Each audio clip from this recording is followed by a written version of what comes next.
பொறுத்துக்கிறதுக்கும் சகிச்சுக்கிறதுக்கும் நாம என்ன பொம்பளையா? ஆம்பள மாமா, ஆண், நெடில், பெண், ஆண். எவ்வளவு கேவலமான பிறவிங்க இல்ல நம்ம.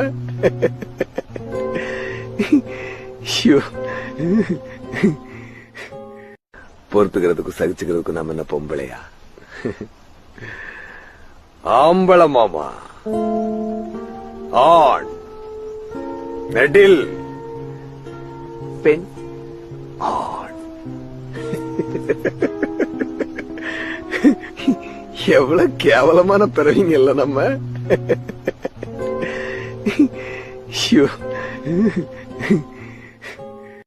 பொறுத்துக்கிறதுக்கும் சகிச்சுக்கிறதுக்கும் நாம என்ன பொம்பளையா?